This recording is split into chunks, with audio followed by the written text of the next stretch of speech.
지난 시간까지 좀 이제 강조돼서 나왔던 것, 뭐 좀 대비돼서 나왔던 건 거짓 선지자였어요. 사실 거짓 선지자가 많이 나왔고, 그래서 예레미야의 순환에 대한 얘기를 많이 봤는데, 그리고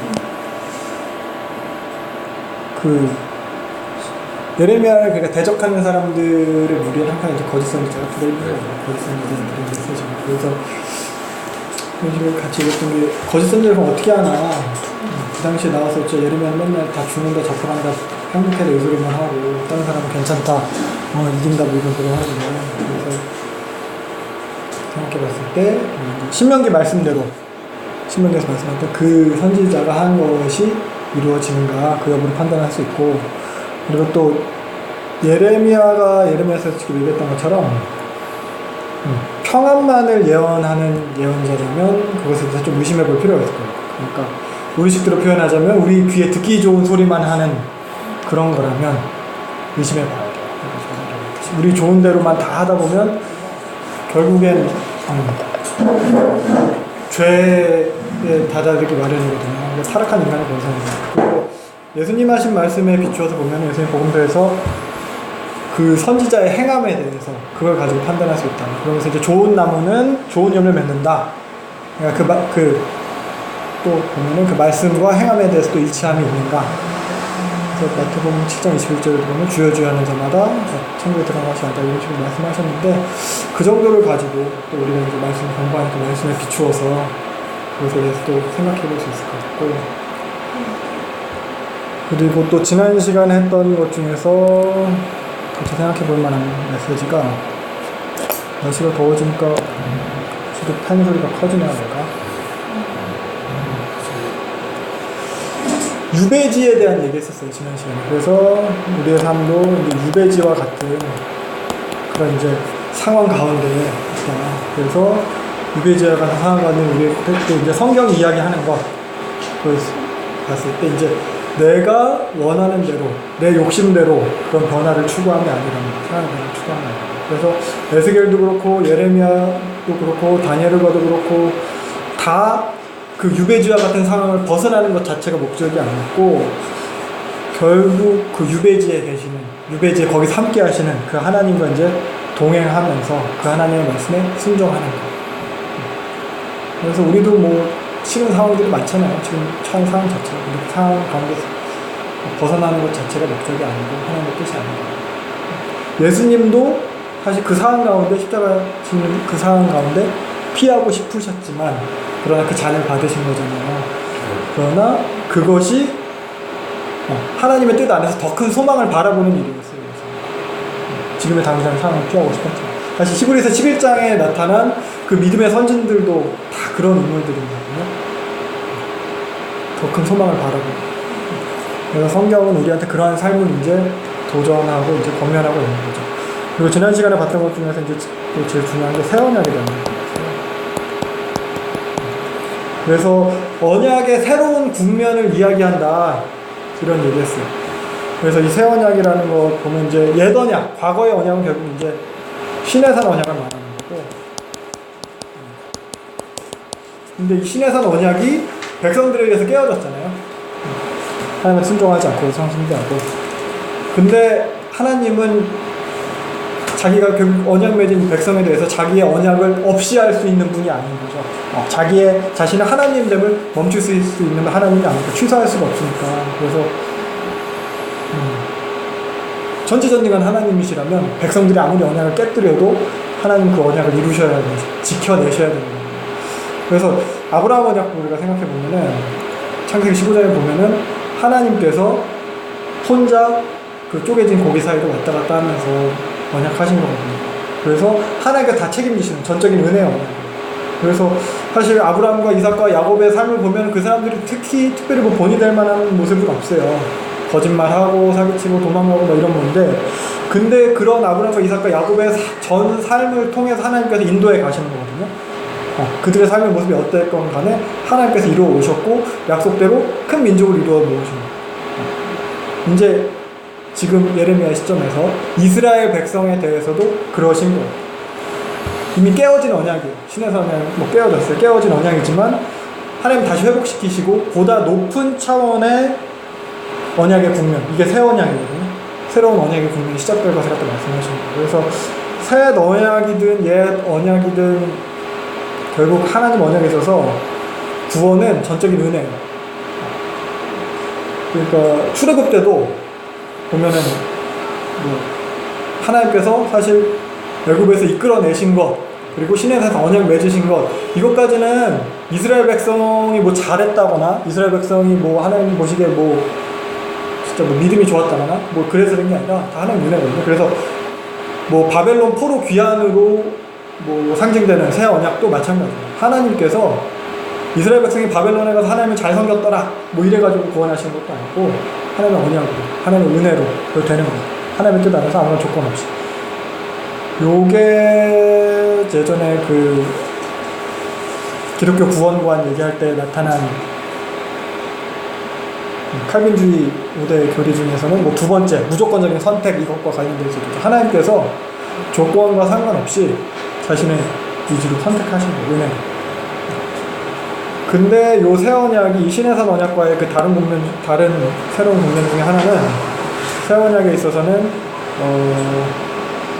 어떻게 어떤 식으로 될까?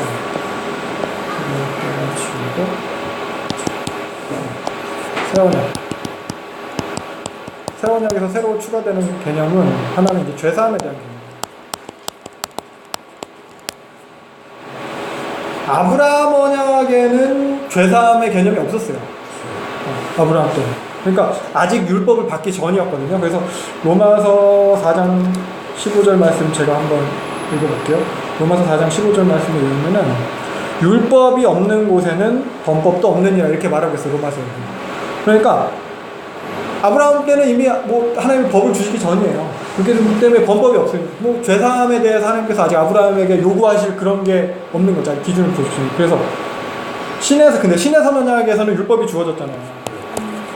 그러니까 신해산 언약 이후에는 율법을 범했을 경우에 하나님과의 깨어진 관계를 회복하기 위해서 죄사를 통한 제사함의 개념이 들어있어요. 근데 이 새 언약은 시작부터 죄사함의 개념이 있어요. 니네들이 뭘 잘못했을 때 죄사함이 아니고 시작부터 죄사함이. 왜냐면 새로운 국면이라 그래요. 그러니까 율법은 이미 받았어요. 과거에 신해산 언약 때 율법은 이미 받았어요. 근데 그 율법을 어김으로 해서 관계가 깨어졌고 회복될 수 없는, 제사로도 회복되지 않는 그 관계가 깨어진 바탕에서 다시 회복을 시작하는 국면이기에 처음 시작할 때부터 이제 죄사함에 대해서 이야기를 하는 거예요. 그래서 새 언약이 옛 언약과 신해산 언약과 내용은 크게 차이가 없을지는 몰라도 그러한 언약에 처음 시작하는 그 상황적인 변화가 생기는 거예요. 그래서 율법을 받기 전이냐 받은 이후냐. 그러니까 그 율법이 또 문제가 뭐요? 어떤 게? 신약에서 어떤 예를 들면 율법 율법 자체가 나쁘다는 게 아니라 그러니까 율법주의에 너무 흘러가서 이 새 언약의 개념을 그 사람들이 정확하게 이해를 못했어요. 사실. 그러니까 그 사람들은 계속해서 이 새 언약을 갖다가 다윗 왕조의 회복, 이스라엘 나라의 회복을 열었는데 사실 새 언약에서의 다윗 왕조의 회복이라는 것은 메시아 언약, 예수 그리스도의 초림에 대한 언약이었고 초림과 재림에 대한 언약이고 다윗 왕조의 회복이라는 것도 그 실제적인 이스라엘 나라의 재건이라기보다는 교회, 하나님의 백성 요것에 대한 요인인데 그것에 대해서 오해한 거죠. 그래서 그걸 제대로 가르쳐줄 그런 사람 예수님 그리고 세례 요한 듣지 않았어요. 그래서 율법을 받기 전이냐 받은 이후냐의 요 차이점은 결국 이제 죄의 죄됨을 알게 되는 거죠. 율법을 통해서. 근데 알면서도 다시 또 죄를 범한 상황인 거예요. 지금 새 언약에서. 그래서 뭐 로마서 3장 20절도 보면은 율법의 행위로는 의롭다 하심을 얻을 유체가 없나니 율법으로는 죄를 깨달음이라. 그러니까 신에서 언약 받은 게 죄를 깨달았는데도 계속해서 죄를 짓는 거죠. 그리고 로마서 5장 13절은 죄가 율법 있기 전에도 세상에 있었어요.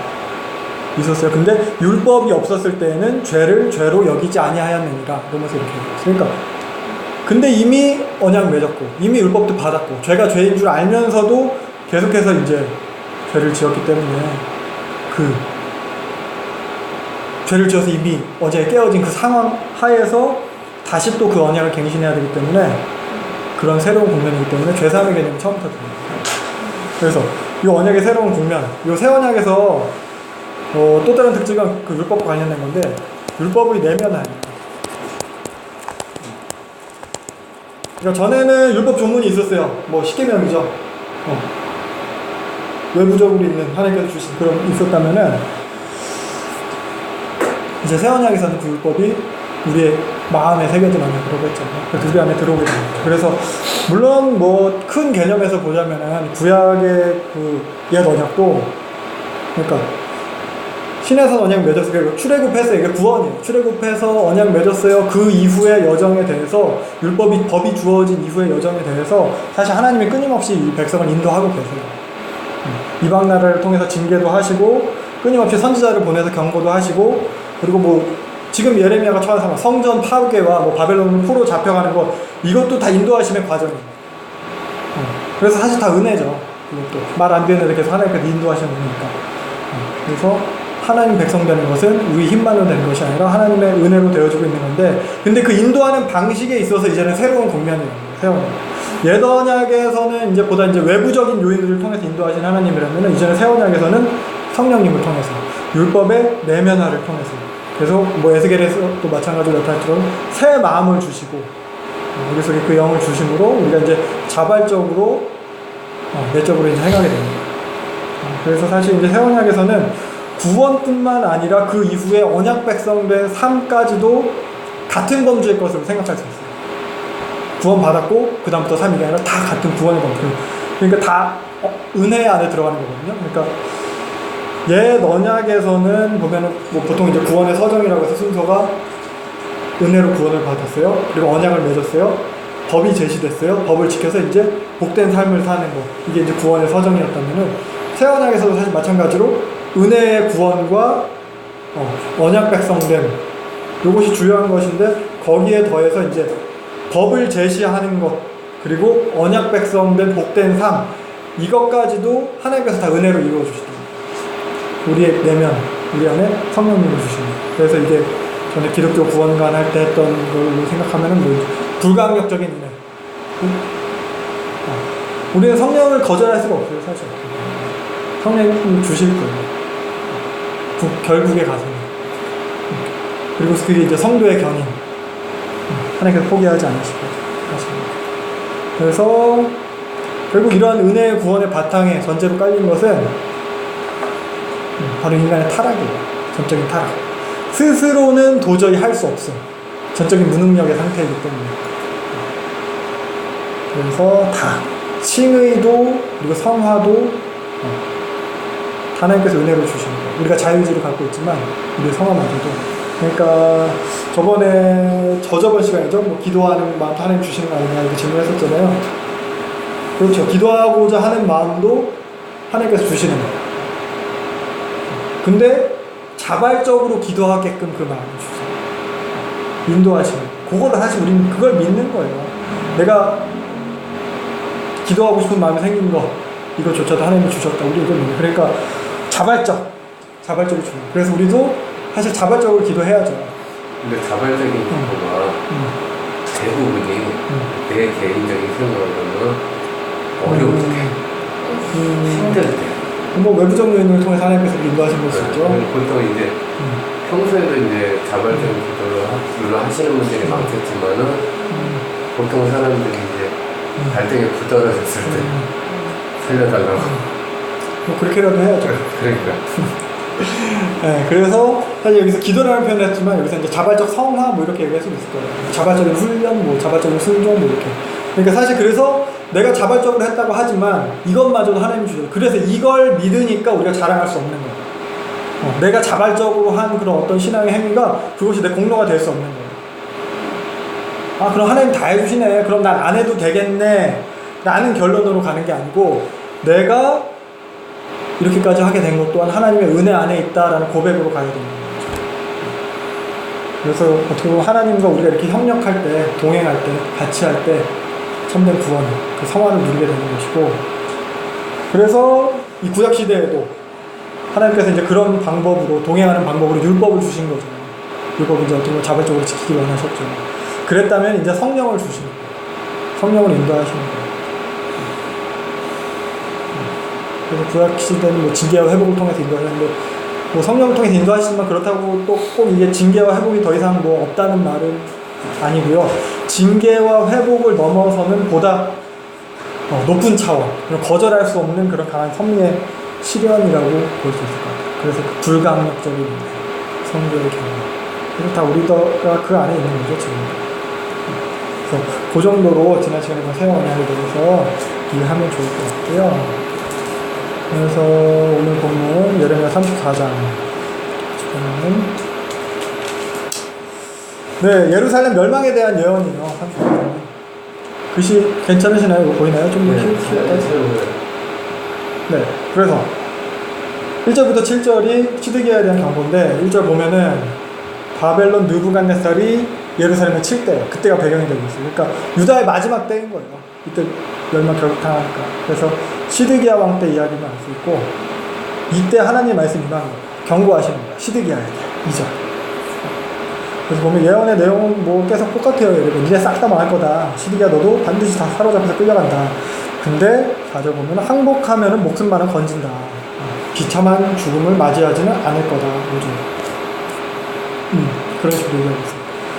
그래서 보면은 당시 이제 예레미야가 시드기야한테 이런 예언을 할 상황이 보면은 그 유다가 이제 다 포위되고 여기 다 성읍들이 이제 그 다 넘어간 거죠. 그래가지고 예루살렘은 현재 포위된 상황이고 남아있는 성읍이 뭐였지? 라기스랑 요 위에 아세가 여기만 남아있는 상황입니다. 그리고 느부갓네살은 저 북쪽에 하마딱 림나의 본진을 치고 있고 요 두 성읍 빼고 다 그러니까 요 세 성읍만 포위되어 있고 나머지는 다 이미 넘어가 있는 상황. 그러니까 요런 국가적인 위기 상황이에요. 그리고 뭐 나중에 뭐 라기스 문서 발견된 건 보면은 뭐 아세가에서 더 이상 공화가 올라오지 않는다 뭐 이런 식의 문서가 발견됐고 그러니까 결국 다 멸망하게 되는 거죠. 예루살렘만 빼고. 그럼 요런 상황인데 요런 상황에서 시드기야와 예루살렘의 이제 고관들이 중대한 결정을 하는 거예요. 왜냐면 바로 이제 히브리 종들에 대해서 자유를 준 사건이거든요. 노예 해방이에요. 그래서 근데 그것도 이제 당연한 게 지금 이제 목숨 걸고 싸워야 되는 상황이거든요. 근데 자유가 없는 노예가 뭘 가지고 목숨을 걸고 싸우고 있어요. 어차피 나는 노예인데 예루살렘이 망하나? 아니. 그리고 또 이제 어떻게 보면 하나가 돼서 싸워야 되는 상황이니까 노예가 아닌 자유인으로서 이제 자신의 자유한 삶과 인생을 위해 싸울 그런 동기부여를 해주는 거죠.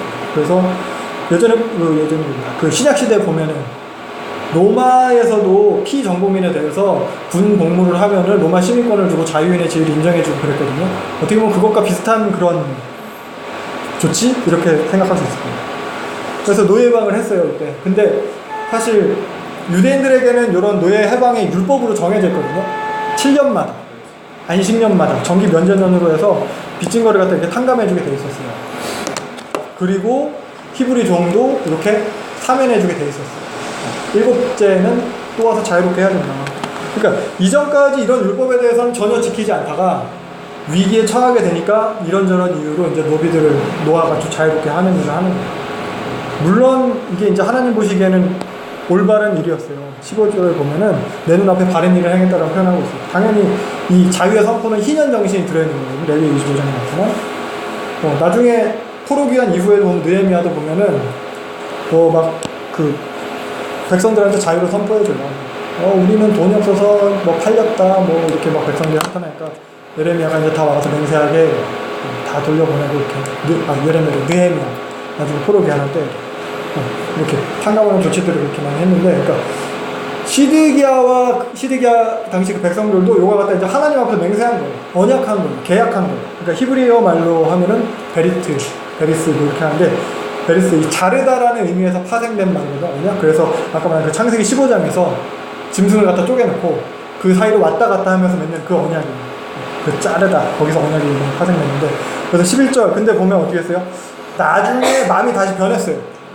다시 끌어다가 노예를 삼았어요. 그러니까 언약을 파기한 거예요. 생각해보니까 이건 좀 아니다 싶었죠. 그러니까 집에 종 없이 며칠 지내보니까 불편하고 현실적으로도 손해가 너무 크다는 걸 느꼈고 그리고 아까 바벨론에 의해서 모든 성읍이 다 점령된 상황이었다고 했잖아요. 그러니까 예루살렘이 포위된 그런 절대절명의 위기의 상황이었어요. 근데 이런 특단의 조치를 했어요. 그 이후에 상황이 좀 변했어요. 애굽에서 바로가 올라왔어요. 그래서 예루살렘 포위를 풀고 바로를 막으러 갔어요. 바로 느고로 갔다 막으러 가는 거예요. 그러니까 포위가 풀렸어요. 이에 대해서 예루살렘 사람 어떻게 생각했냐? 히스기야 때 사내립이 하루아침에 물러가. 요 생각했을 거예요. 기적이 일어났다. 그러니까 어찌된 상황이건 좀 상황이 나아지니까 이제 딴 생각이 드는 거죠. 화장실 들어갈 때도 나올 때 가는 것이니까. 위기는 모면했고 풀어진 노비들에 대해서 아쉽고. 나라가 망할 지경에서는 사실 재산을 뭐 지키는 거 뭐 이런 거보다 이제 일단 사는 게 중요했다면은 이제는 다시 재산 가치를 생각하게 되는 거예요. 그래서 다시 잡아다가 언약을 이제 어떤 일로 무용으로 만들고 다시 그대로 종으로 삼았습니다. 이에 대해서 이제 12절 하나님 말씀하시는 거예요. 원래 노비 풀어주는 것은 시내산 언약 때부터 있었던 거다. 13절. 근데 니네 조상 때부터 언약대로 순종하지 않았다. 14절. 근데 이제는 내 앞에서 성전에서 맹세를 해서 언약을 했음에도 니네들이 그들의 자유를 빼앗고 언약을 반복해서 16절 내 이름을 더럽혔다. 이렇게 얘기하는 거예요. 그러니까 자유를 주지 않은 너희에 대해서 이제는 칼과 기근과 전염병에게 내가 자유를 줄 거다. 니네 망할 거다. 17절 심판하겠다. 그런 내용. 그러니까 18절 보면은 송아지를 둘로 쪼개서 그 조각 사이로 지나간 언약. 그러니까 고대 근동의 언약 방식이라고 했잖아요. 그러니까 쪼개진 짐승을 다시 하나로 붙일 수 없듯이 이 언약은 번복될 수 없다, 물을 수 없다 이런 의미가 있는 거고, 이 짐승이 쪼개졌듯이 이 언약을 이행하지 않은 자는 이렇게 쪼개질 거다, 그런 의미를 가지고 있는 거거든요.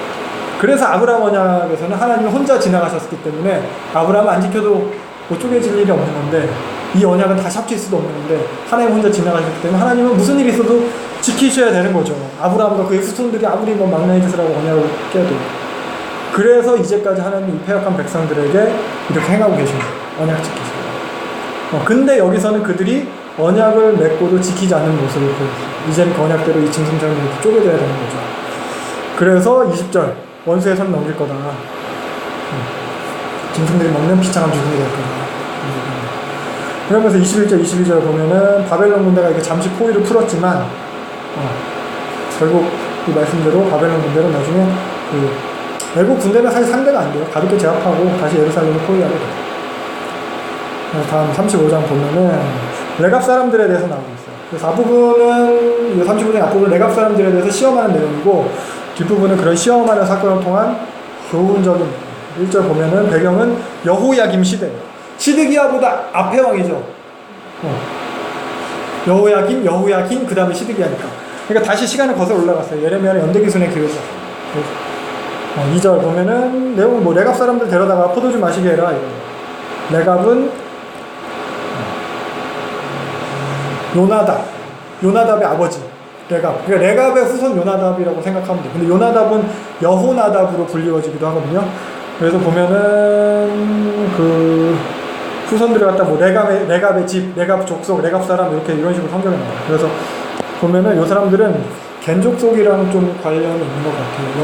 그 열왕기 하에도 여호나답, 이 사람이 여기 나온 요나답이고요. 그리고 레갑 가문의 조상 한마디가 나온 겐족속. 레갑 가문은 겐족속이에요. 겐족속은 누구냐? 모세의 장인 이드로가 겐 사람이에요.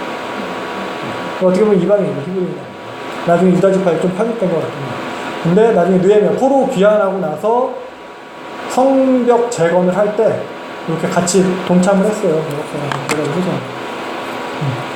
그 정도. 그래서 유대 탈무드 미슈나에 의하면은 매년 성전 재단에 나무를 공급하는 일을 맡아서 했다. 이렇게 성전 섬기는 일을 했다. 그렇게 표현이 되어 있기도 하죠. 레갑 사람들에. 그래서 그 레갑 사람들의 특징은 뭐냐면은 외적으로 들어가는 집을 짓지 않아요. 정착 생활을 하는 게 아니에요. 출애굽 광야에서처럼 계속 텐트 치고 돌아다니는 생활을 하는 거예요. 평생 떠들을 사람 유목민이죠. 그리고 이제 뭐 내적으로 보이는 특징은 순수하게 여호와 신앙을 잘 보존하려는 사람들이 있어요. 그러니까 요 열왕기 얘기가 이거거든요. 북이스라엘에서 예후가 오므리 왕조를 갖다 다 숙청을 하고 바알 제사장들 다 죽일 때 이 예후의 개혁에 동참한 게 이 여호나답. 내갑 사람. 그래서 고란, 여호와 신앙을 순수하게 지키는 그 북이스라엘의 그 우상숭배 만연한 가운데 지키는 그런 모습이 이 사람들이 있어요. 그래서 그런 레갑 사람들인데 결국 떠돌이었는데 바벨론 르방에 쳐들어오니까 전란을 피해가지고 예루살렘으로 어쩔 수 없이 들어오게 된 거예요. 돌아다니다.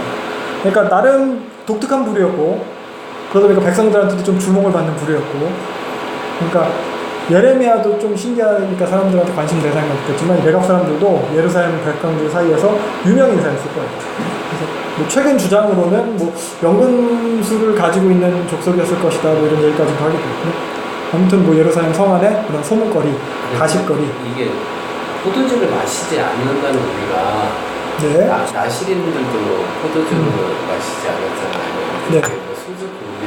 술을 마시지 말라는 의미로 안 마시는 다 포함돼요. 그러니까 여기 레갑 사람들한테 여호나답이 시킨 것, 정착하지 않는 것, 땅을 가지지 않는 것, 부유함을 추구하지 않는 것, 포도주를 마시지 않는 것 이것이 다 여호와 신앙을 지키기 위한 거예요.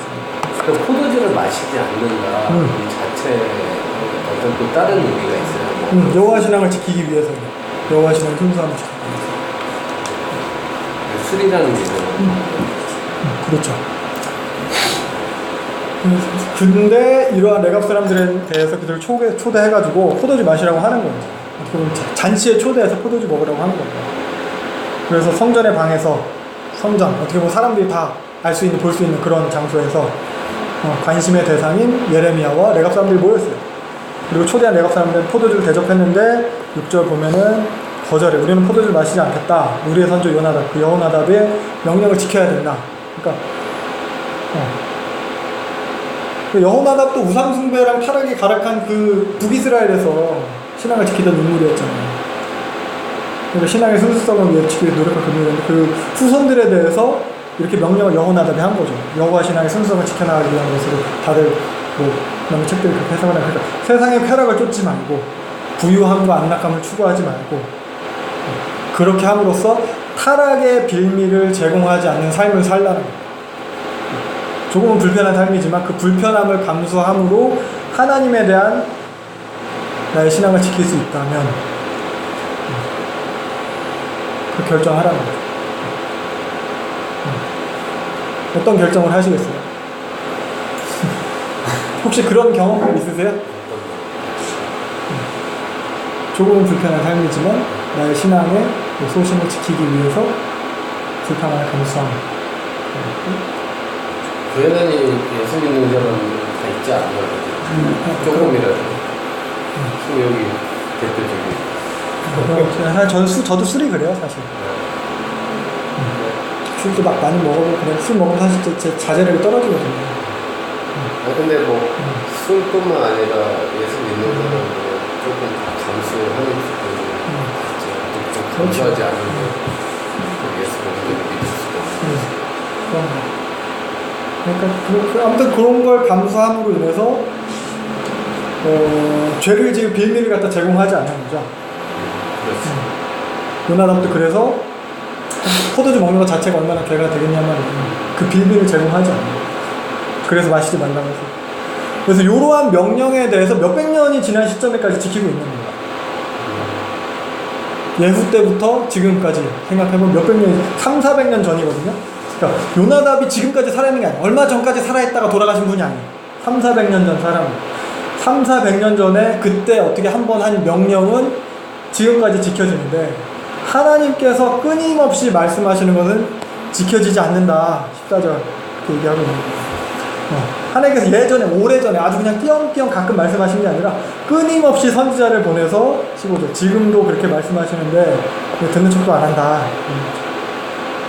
그리고 아까 말씀드린 사실 레갑 사람은 출신이 이방인이잖아요. 이방인임에도 어떻게 보면 그렇게 한 번 받은 은혜로 그렇게 서원한 걸 몇백 년 동안 지키는데 내 백성인 니네는 내가 몇백 년 동안 몇 번씩 은혜를 계속 이렇게 베풀고 부지런히만 하고 꾸준히 선지자를 보내도 듣지 않는다. 그래서 17절 유다 예루살렘 주민에게 모든 재앙을 내릴 거다. 그런 얘기를 하는 거죠. 그래서 그럼 레갑 사람들은 이상한 사람들인가? 그렇게 성실하게 사는 모습이 어떻게 보면 비정상적인 거구나. 규율을 그렇게 지키는 것은 평범한 사람들한테 너무 힘든 일이니까. 힘들죠. 쉽지가 않죠. 레갑 사람들은 좀 뭔가 특별한 능력이 있어서 그렇게 할 수 있었던 레갑 사람들은 성공한 사람들이었죠. 근데 뭐 사실 근데 그렇다면 뭐 그냥 상식적으로 봤어도 300~400년 전의 조상의 명령을 지금 현재의 상황에서 아직까지 지킨다는 게 현실적으로도 좀 타당한 건가? 질문의 의미가 어떤 너무 시간상으로도 공간상으로도 격차가 있고 당장 1~20년만 지나도 세상은 확확 바뀌는데 그러니까 타당한 것인가가 타당한 게 현실적으로 상식적으로 그 명령 자체가 지금에 적용하는데 맞느냐 좀 말도 안 됐으면 그만큼의 가치가 있는가. 그러니까 레갑 사람들은 어떻게 보면 몇백 년 전 조상의 그런 명령이 현재의 상황이나 지금의 현실이나 그런 상식적인 타협이나 이런 것보다 더 중요하게 생각했던 거죠. 그리고 왜 그랬냐, 그냥 신앙의 순수성을 지키기 위해. 그래서 우리도 어떤지 한번 생각을 해보면은 우리 장로교죠. 장로교 표준문서 웨스트민스터 신앙고백서가 만들어진 게 우리도 300~400년 전이에요. 더 나아가서 칼빈이나 루터 종교개혁은 한 500년 전. 근데 레갑 사람들 레갑 사람들에게 그 요나답이 그렇게 신학의 선조로서 가르쳤듯이 우리한테도 보면 그 신학의 선조들이 300~400년 전에 준 가르침이 있다는 거예요. 칼빈이 기독교를 쓴 목적이 사실 그거거든요. 바른 신앙의 성전을 뭐 지식, 하나님에 대해서 깨달음 뭐 이게 아니라 그냥 신앙생활 바르게 하기 위해 썼어요. 웨스트민스터 신앙고백서가 만들어진 것도 다르지 않아요. 그냥 성경적인 올바른 신앙고백이에요. 올바른 신앙고백. 그래서 이게 우리 장로교의 표준문서인데 사실 모르잖아요. 알지도 못하죠.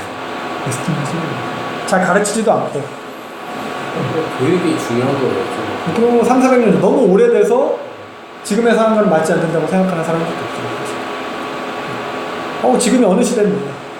고리타분하게. 현실적으로도 뭐 어떻게 보면은 지금의 상황에서 기독교가 계속 살아남으려면은 그냥 상식적으로 좀 타협하고 이렇게 막 수정하고 이런 게 좀 필요하다고 하는 사람들도 있어요. 동떨어진 얘기잖아요. 정가원 취업? 참 마음이 이게 자꾸 얘기하는 것처럼 이슈가 되거든요. 기독교 설문조사 할 때 기독교가 부정적인 설문조사 70% 정도인데 그 이유가 또 대부분이 목회자와 기독교인의 생활태도 때문이라는 이게 정확히 나오는데 그런 건 사실 뭐 당연한 거고 기독교가 이제 잘못해서 욕먹는 건 당연한 건데 그런 것을 제외하더라도 기독교 교리 자체 내에서 이런 보수적이고 배타적인 교리를 갖다 수호하는 것이 과연 현실에 앞으로 기독교가 살아남는데 타당한 것인가. 그러니까 예를 들면 타종교와의 관계, 타종교와의 관계가 어떻게? 타종교와의 관계에서 인정을 한다. 불교에도 구원이 있다. 천주교도 괜찮다.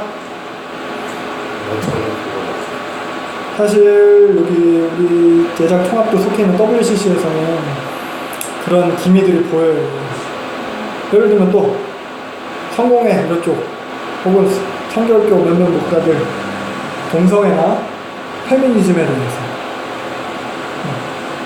인정할 수 있고 그렇다는 것들 인권에 대해서 아니 그게 말씀에 어긋나는 거면 세월이 지나도 잘못된 거고 300~400년이 지나도 어차피 성경 말씀은 그 훨씬 전에 쓰였던 거니까. 근데 그게 말씀에 일배가 되면 세월이 아무리 흘러도 잘못된 건 잘못된 거죠. 예를 들면 그냥 여성이 꺼내다 나오는 거 아니면 그게 잘못된 건 아니죠. 페미니즘 운동하는 사람들이 사실 성경을 갖다 싫어하죠. 왜냐면 성경이 남성 중심으로 많이 쓰였거든요. 남자 뼈를 달린다 그래. 그래서 그래서 페미니즘에 맞게 성경을 갖다 다시 해석하려는 움직임이 있어요. 이거는 그렇지 않다. 여자 자체도 개수를 안 했는데 창세기만 보면 어떻게 자손이 나와? 다 남자들만 나오는데. 그러니까 다 그래요. 동성애도 마찬가지예요. 동성애도 성경이 이런 배경에 쓰인 게 아니다 라고 해석을, 그러니까 타협하는 거죠. 계속 바꿔나가는 거예요. 그건 자유주의자들 해석 아니에요? 자유주의자들, 그 사람들 기독교예요. 네, 기독교는 맞는데 그러니까 현실에 동떨어진 종교로서 도태되지 말고 현실과 적당히 타협해서 계속 사람들에게 인정받는 종교로 그럼 되기 자꾸 위해서 그런 식으로 하면 말씀이 변질이 되잖아요. 어떤 내용. 그거에 맞추니까. 그러니까요. 말씀을 계속 지키는 게 이제 고리타분하게 여기고 아직도 그런 신앙 고백을 갖다 유지하는 것이 이제 잘못됐다고 생각하고, 그게 나는 잘못됐다는 거지. 왜 그거에 맞춰서 말씀이 바뀌면 어떤 해석이 틀려지면 그 해석이 맞는지 틀린지 모르겠지만 그러니까 그 말씀에 대한 해석이 300~400년 전의 해석을 왜 아직도 고수하는가. 새로운 게 필요하다. 새로운 신학자들이 계속 나오고 새로운 신학이 계속 나오죠. 장신대에서 요새 뭐 우리 이성훈 선생님 배우고 있는 몰트만이라는 사람도, 그러니까 점점 사실 어떻게 보면은 인본주의 쪽으로, 그러니까 처음에 종교개혁 당시에 만들어진 신학에서 계속 새롭게 나오는 신학들은 그러니까 이쪽이 신본주의 성령 중심이었다면 조금씩 인본주의적인 색깔이 들어갈 수밖에 없어요. 그런 것들. 아니면 뭐 하다못해 우리가 뭐 그냥 뭐 술 먹어도 돼, 담배 펴도 돼, 이런 부분들도 어떻게 보면은 적당히 타협하는 거죠. 담배 얘기가 나와서 그러는데 담배 얘기는 없어요, 성경은? 담배 얘기는? 그럼요. 그 당시엔 담배가 없었으니까. 그러면 그 옛날 사람들은 이렇게 풀떼기 이렇게 말아서 안 폈나? 그러니까 그 유대인들은 그런 건 안 했나 봐요. 그러니까 그렇게 안 나왔으니까 한다. 이것도 사실 다 타협이죠. 뭐 마약도 하지 왜? 그쵸? 게임 중독하고 뭐 다 하지 뭐. 그런 거. 그러니까 우리한테는 늘 그런 유혹이 있어요. 타협하고 싶은 유혹이 있어요. 근데 하나님은 이렇게 타협하지 않고 외갑 사람들처럼 그런 믿음의 선조들의 가르침을 지켜나가는 사람들에 대해서 19절처럼 말씀하십니다. 내 앞에 설 사람이 영원히 끊어지지 않을 것이다. 그러니까 현실에 맞게 타협하고 적응해야지 계속되고 영원하게 살아남을 수 있는 교회가 아니라는 거예요. 종교 개혁했을 네. 때에 이렇게 성경이 이렇게 해석하는 것들이라 그럴까? 그런 네. 어떤 세상과 타협해서 만든 게 아니니까 그걸 따라야 된다 이런 거예요. 그러니까 완전 지금 성경책과 내용과 이거랑 조금 현대인으로 이게 바뀌어서 이렇게 나왔잖아요. 뭐 번역? 네, 번역이라고. 그건 번역에 대한 부분이고 내가 말하는 건 교리에 대한 부분. 교리는 똑같아요. 그러니까 번역을 했어도 그렇다고 해서 의미가 막 바뀌지 않아요. 그러니까 원래 성경 이제 원서 자체가 원서 소지될 어차피 다 이제 사본인데 사본들의 종류에 따라서 뭐 필사하는 과정에서 오류가 생겨서 단어가 서로 달라가지고 그런 경우는 있을지 몰라도 우리가 이제 보통 이제 구약은 이제 마소라 사본을 갖다 보고 있는데 그 마소라 사본을 갖다가 여러 나라 말로 번역을 한다고 해서 그 의미 자체가 막 뒤집어진다거나 그런 부분이 이제 사실 성경에서 계속 읽고 묵상하고 이러다 보면은 그러니까 지금 살아가고 있는 현 시대에 맞춰서 이렇게 해석이 될 수밖에 없잖아요. 그렇죠. 그러니까 성경을 지금으로 가지고 와서 해석을 그냥 하는 것이 아니고 성경이 쓰여진 원 독자와 원래 저자의 목적에 맞게 거기서 의미를 가지고 와서 이 의미를 현대에 적용을 하는 거예요. 지금의 우리가 원독자가 돼서 의미를 좀 바꾼다는.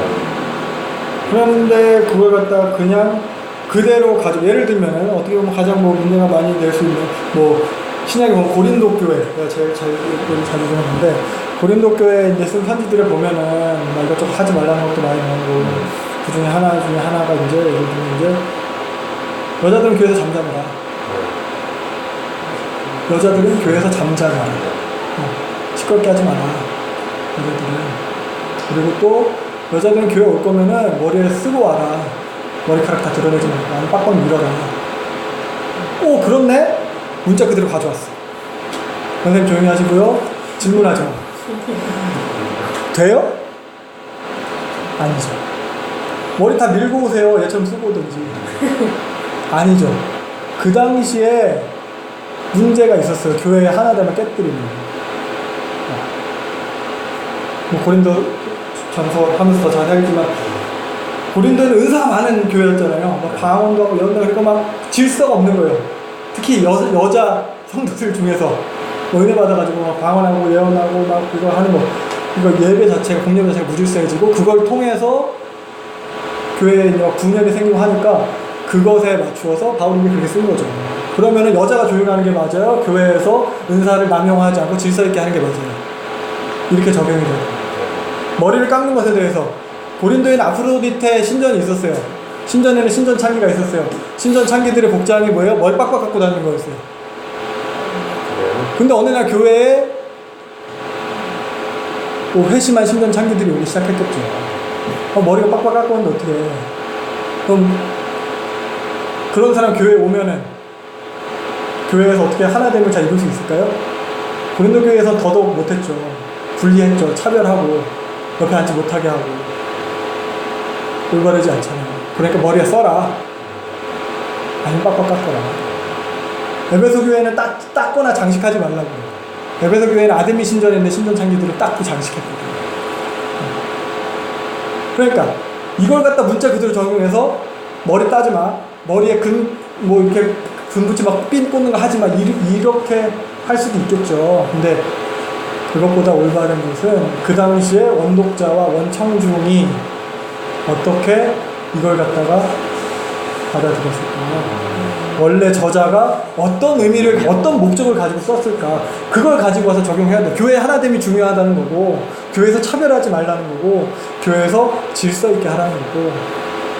근데 그렇게 따지면 하나님께서는 세상이랑 동떨어져서 세상 생활하지 말라고 그랬잖아요. 아까 전에 말씀하신 거는 교회가 도태되고 있다고 했잖아요. 그럼 그렇게 하면 안 되는 거 아니에요? 세상 가운데 있죠. 교회가 산으로 들어간 게 아니죠. 세상 가운데 욕먹은 채로 살면 돼요.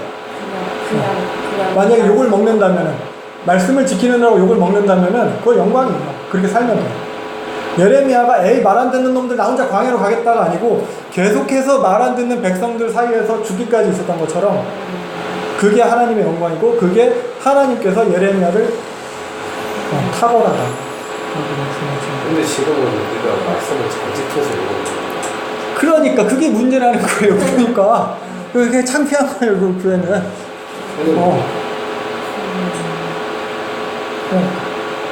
그래서 그렇다는 거죠. 하여튼. 그래서 우리가 세상에 맞게 적응하고 타협하고 그렇게 순응하고 막 잘 지내서 잘 좋다 그래 천주교도 괜찮아 불교도 괜찮아 막 이래서 교회가 계속 유지되고 부흥하고 막 하나 되고 이게 아니고 막 어떤 전도사님이 막 천주교도 하나님 믿으니까 구원받을 수 있다. 그렇죠. 뭐 구원의 여부에 대해서 우리가 옳다 그러다 얘기할 수는 없지만 그렇지만 이제 성경적으로 이제 무엇이 바른가라고 했을 때 있어서 천주교 신학자들 중에서도 성경에 대해서 되게 잘 해석하시는 분들이 천주교는 그 성경에 대한 해석보다 자기들만의 전통이 좀 권위 있는 것으로 올라와 있어가지고 그런 부분에 사실 문제일 수가 있는 거죠. 조직 자체가 교황 밑으로 인해가지고 그렇게 다 되어 있는 것이 좀 바르진 않죠. 아무튼 그렇습니다. 그래서 36장 넘어가면은 예레미야 책이 이제 불태워지는 얘기예요. 두루마리에 대한 기록된 그런 내용이에요. 그래서 여호야김 4년이래요. 여호야김 4년. 앞에는 뭐였지? 여호야김 때. 지금 여호야김 4년. 이렇게. 여호야김 4년. 605년이 여호야김 4년이. 605년에 무슨 일이 있었냐면은 2차 갈그미스 전투가 있었어요.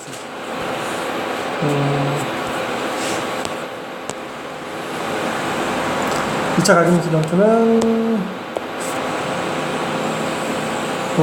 이거죠 이거 605년에 있었던 거 아닌데 맞나? 이거 맞을 거예요. 605년에 이때 그래서 이 2차 갈그미스 전투로 인해서 팔레스타인 지배권이 요 바벨론 느부갓네살을 타다 넘어간 전투거든요. 그리고 바벨론 느부갓네살 원년이에요. 느부갓네살의 즉위한 해가 605년이고 이때 1차 포로가 발생을 했고 팔레스타인의 지배권은 애굽에서 바벨론으로 넘어간 거거든요. 그러니까 국제 정세가 급변했어요. 이런 급변하는 국제 정세 속에서 위기를 느낀 여호야김이 이제 국가적인 금식을 선포를 해요. 그 국가적인 금식에 선포된 상황에서 여호와의 말씀이 예레미야한테 임하게 되는 거죠. 그래서 보면은 하나님 6장 2절 요시야 13년부터 사역을 시작했어요. 예레미야 1장 2절을 보면은 요시야 13년 이때 예레미야 이때부터 이제 여호야김 4년까지 22년간 사역을 한 거거든요. 그래서 하나님께서 22년간 사역한 동안 일러준 그런 모든 말씀에 대해서 이제 기록하라고 하세요. 기록하는 이유는 이제 요 국가 행사를 갖다가 이제 하나님 기회를 사용하시는 거죠. 금식을 하고 사람들이 다 모이니까 그런 상황이다 보니까 이제는 하나님이 내 말 듣겠지. 그래서 3절 뭐예요? 듣고 돌아오게 하기 위해서. 하나님 한결같으세요. 선지자 메시지도 한결같으세요. 돌아오라는 거예요. 예레미야서도 다르지 않아요. 그래서 일관된 메시지로 돌아온다.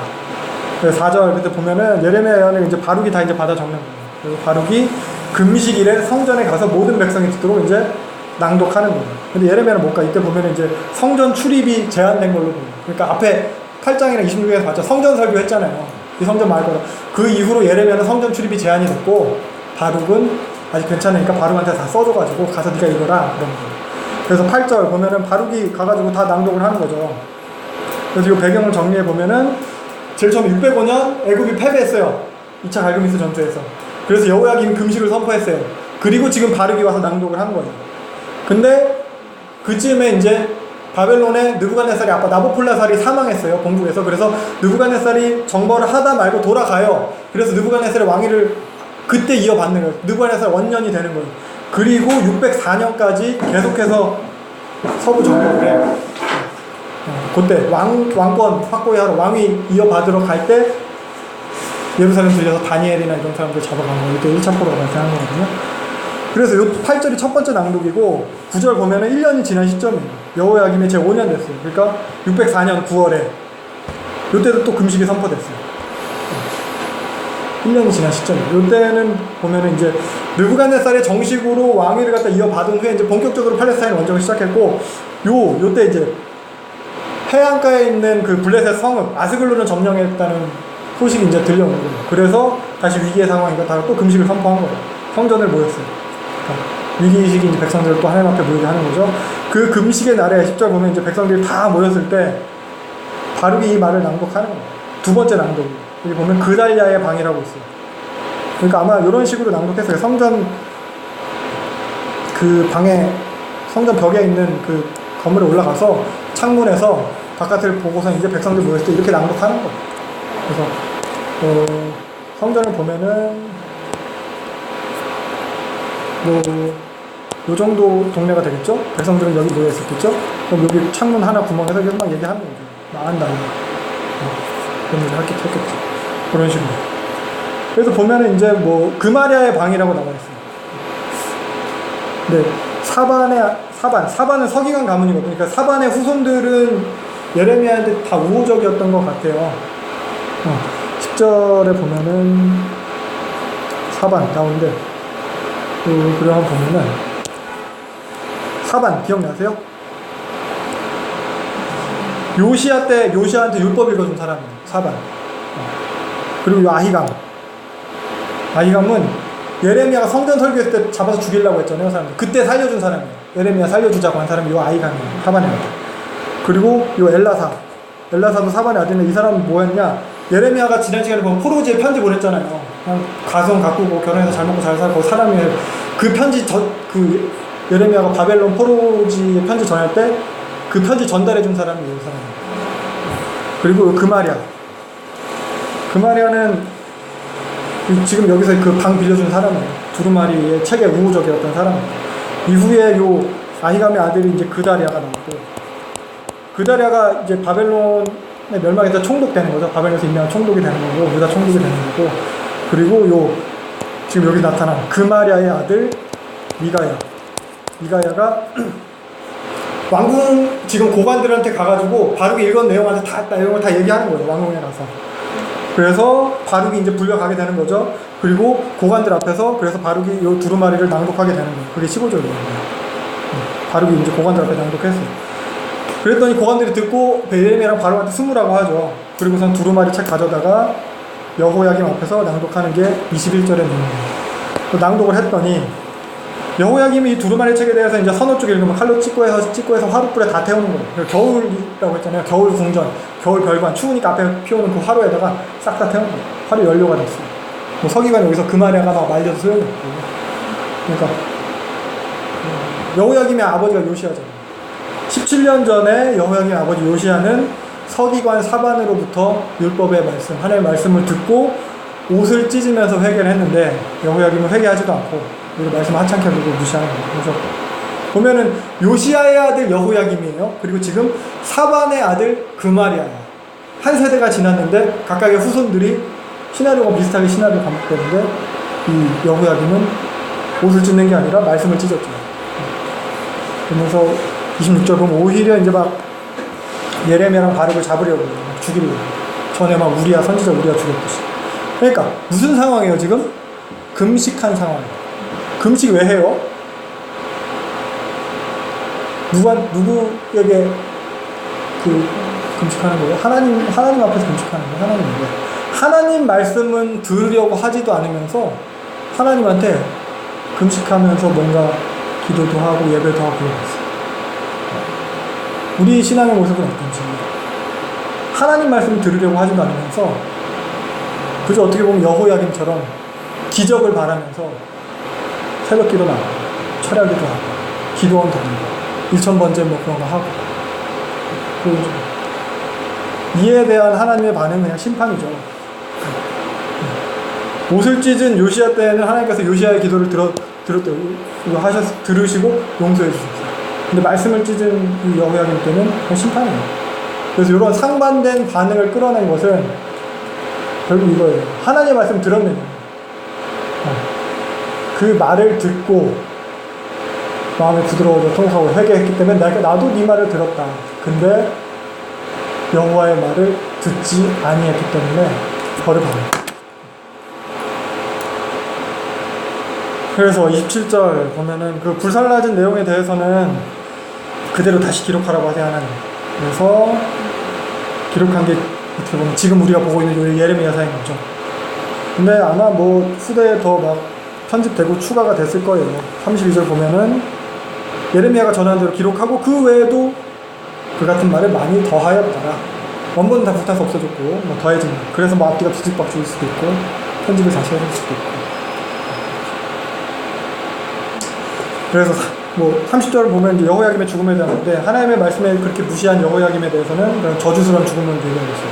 그래서 지금 이 다윗 왕조에 대한 얘기가 다윗 왕조가 저주스러운 죽음을 당하는 얘기를 하고 있는 거예요. 그래서 이런 거는 결국 그 앞에 성전 설교랑 같은 메시지를 주는 거예요. 성전 설교도 어떻게 보면 그들이 우상화했던 성전, 그들이 우상화했던 다윗 언약, 다윗 왕조 이것에 대한 파괴를 하나님께서 말씀하시고 있는 거예요. 그래서 구조가 34장, 35장, 36장을 갖다가 A, B, A 이런 구조로 보기도 하거든요. 그래서 34, 35, 36장이 사실 이제 시대도 다르고 각각 그런데 이게 시대 순으로 배경도 아니고 돼 있어요. 보냐 시드기야에 대한 경고와 요 여호야김이 했던 것 그리고 요 레갑 사람들 이걸 갖다가 대조하고 있는 거예요. 욕심을 따라서 하나님 앞에서 약속을 어기는 시드기야. 상황에 따라서 노예 해방에 따라 다시 뒤집죠. 그리고 시드기야는 사실 옳은 것을 알면서도 하지 않거든요. 그래서. 근데 레갑 사람은 어때요? 신의를 지키죠. 명령을 지키는 레갑이. 불편을 감수하면서도 신앙을 지키는 레갑 사람. 그리고 여호야김은 뭐예요? 하나님 앞에서 금식을 선포했는데 하나님의 말씀 불태우는 여호야김. 예레미야까지 죽이고. 그게 이제 대조되는 거예요. 다윗 왕조의 이런 영적인 무능함 나타나는 거고 이방 족속 출신의 레갑 사람의 신실함. 그러니까 약속의 땅을 소유한 언약 백성은 불순종해요. 근데 땅조차 소유하지 않은 이방 출신의 지파는 순종해요. 요것에 대한 이제 하나님의 평가를 통해서 뭐가 언약 백성다운 삶인지 그렇게 순종하지 않는 다윗 언약이 무슨 의미가 있는지 이것에 대해서 생각해 보고 있습니다. 이스라엘은 사실 자신의 부유함이나 그런 안정감에 매달려서 여호와를 버렸고 레갑 자손은 여호와를 얻기 위해서 그런 부유함이나 안정감을 버렸습니다. 그래서 이런 비교를 통해서 이러니까 하나님의 심판이 타당하다. 이런 메시지가 여기서 주어졌죠. 그래서 37장 넘어가면은 37장부터 45장까지는 지금부터 연대 기술입니다. 시간이 뒤섞이지 않아요. 예루살렘의 최후를 향해서 가는 기도. 그리고 또 요 얘기를 예레미야에 대해서 예레미야에 대해 기록한 그 바룩의 비망록 이렇게 분류하기도 해요. 37장 보면은 예레미야가 투옥이 되죠. 그래서 37장을 시간상으로 보면은 요 34장이랑 그냥 좀 같은 배경으로 볼 수도 있을 것 같아요. 그래서 쭉 보면 1절이랑 2절은 시드기야의 상황을 그냥 함축적으로 요약하고 있어요. 시드기야는 뭐 느부갓네살을 세웠는데 시드기야가 하나님의 말씀을 듣지 않았고 바벨론 느부갓네살이 뭐 쳐들어왔다. 그 정도입니다. 그래서 3절 보면은 그러니까 상황이 이 지경이 됐으니까 시드기야가 예레미야한테 기도 부탁을 하는 거죠. 1절이 제사장 스바냐를 보내요. 그래서 요 21장이랑 좀 같은 사건으로 보이기도 해요. 똑같이 제사장 스바냐를 갖다 이제 보내서 예레미야한테 이제 기도 부탁을 하거든요. 그래서 요 방식 내용을 억지로 좀 제공해보면은 요 옆에 있는 부분이 대충 이제 재구성을 한 건데 보세요. 그러니까 바벨론군에 의해서 예루살렘이 포위됐어요. 그러니까 시드기야가 예레미야한테 기도 부탁을 해요. 그 응답은 뭐였어요? 저주. 얘 망할 거다. 뭐 이거 저주의 응답을 했어요. 그때 그 시드기야 어떻게 했어요? 노예 해방을 약속을 했죠. 근데 어떻게 남쪽에서 애굽이 출정하면서 예루살렘 포위가 풀리게 되는 거예요. 그래서 노예 해방을 했던 걸 다 취소했어요. 그러면서 6번 보면은 예레미야가 이제 저주 선포를 하게 되는 건데 요때 재차 기도 부탁을 했을 수도 있고 아닐 수도 있을 것 같아요. 그리고 그 이후의 상황이 뭐예요? 예레미야가 이제 분깃을 받으러 베냐민 땅으로 가다 붙잡히게 되는 사건이 일어나고 그래서 요나단의 집에 갇혔다가 요나단의 집에서 시위대들로 이송되고 시위대들에 갇혀있는 중에 아나돗의 밭을 사게 되는 일이 앞에서 봤죠. 그 일이 이때 일어나는 거예요. 그리고 그 이후에 말기야의 구덩이에 빠졌다가 다시 시위대들로 왔다가 그 이후에 예루살렘에 함락되는 거예요. 이 정도의 순서로 볼 수 있고 이 내용을 이제 쭉 볼 거예요. 그래서 지금의 상황은 한참 포위되어 있던 중에 있는데 그 애굽의 어떻게 보면 이제 지원 나와가지고 잠깐 예루살렘 포위가 풀린 상황이에요. 이 상황에서 시드기야가 다시 예레미야한테 보낸 거죠. 그러니까 이거 진짜 시드기야 때 사내립이 포위 풀고 갔다 승리했다 뭐 이런 대답을 듣고 싶었겠지만 근데 예레미야의 대답은 7절 애굽의 바로는 그냥 돌아갈 거다. 바벨론 군대는 다시 올 거고 요 성을 쳐서 빼앗아서 다 불사를 거다. 그런 얘기예요. 부상자만 남는다 해도 이 성을 그냥 다 불탄다. 그러니까 실제로 애굽의 바로는 그냥 힘도 못 써보고 돌아가고 예루살렘은 결국 함락되는 거죠. 근데 사실 시드기야는 이렇게 기도 부탁을 해놓고도 하나님 말씀 따르는 것은 생각하지도 않아.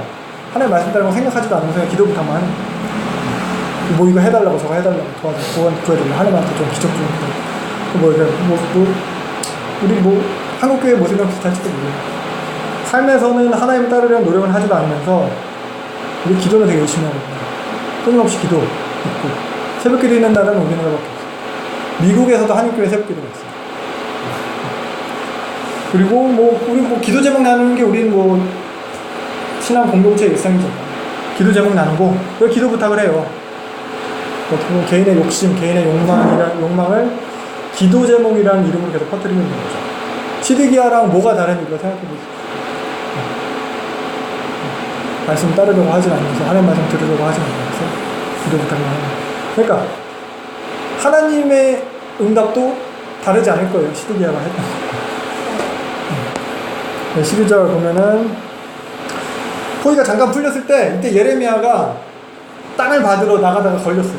그러니까 요 사건도 아마 그 아나돗의 땅 무르는 것 앞에서 봤잖아요. 그러니까 사촌 하나멜의 처지를 듣고 어떻게 보면 시드기야가 예레미야가 직접 가서 도와주려고 땅 물러주려고 가려고 했을 거예요. 그러다가 누명 쓰고 갇힌 거고 그러니까 하나멜이 찾아와서 아나돗의 땅 사라고 그 감옥에 갇힌 채로 사게 되는 거예요. 그래서 나가는데 13절 보면 뭐래요?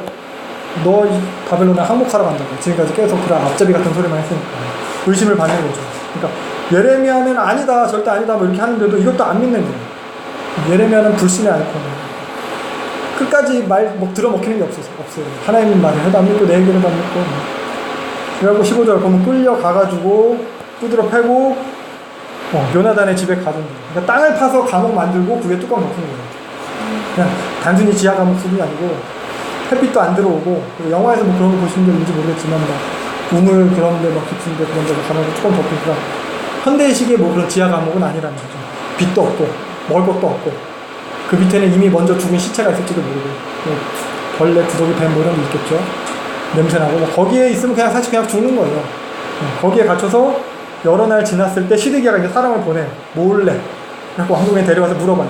하나님 뭐라고 하셨냐? 그러니까 예레미야 메시지는 변함이 없어요. 시드기야 왕한테 바벨론한테 다 넘겨질 거다. 17절 그런 얘기하고 있어요. 그러니까 시드기야 면전에다 대고 왕이 당신이 바벨론에게 넘겨질 거다. 그러니까 당사자는 좀 너무 솔직하죠. 그러면서 그런 말 해놓고 또 살려달라고. 그러면서 20절 보면 요나단의 집에 감옥에 보내지 말아달라고 죽겠다. 그러니까 그럴 거면 좀 말이라도 좀 부드럽게 하든지 하지. 다른 말 하든지. 그러니까 사람이 참 고지식한 것 같아요. 그래서 19절 보면은 바벨론아 안 쳐들어온다고 했던 그 선지자들 어딨냐? 보다 내 말이 더 낫지 않냐? 이렇게까지 말하는데 시드기야는 그래도 예레미야 말을 듣지나 예레미야 말을 귀로는 듣죠. 행하는 건 없어요. 그래서 21절 보면은 시드기야가 명령을 해가지고 결국 예레미야는 목숨을 건져요. 이때 시드기야 우유부단한 성격을 되게 보일 수 있어요. 몰래 찾아왔어요. 또 어떻게 보면 기분 나쁜 말을 하는데도 사실 화를 내지도 않아. 어떻게 보면 막 근데 때린다거나 이러지도 않고 그리고 또 그럼 뭐 그 말이 진짜 맞는 말이라서 그러면 그 말대로 하던가 그것도 아니고 그러면서 또 예레미야는 또 살려주고 나중에 보면은 신하다 죽이든지 맘대로 말든지 맘대로야 나는 뭐 힘이 없다 뭐 이런 소리 하고 있고 그러다가 또 나중에 또 에티오피아 내시 말도 또 들어서 또 살려주고 그러니까 이랬다 저랬다 막 영주 대상이야 이 사람들 얘기하고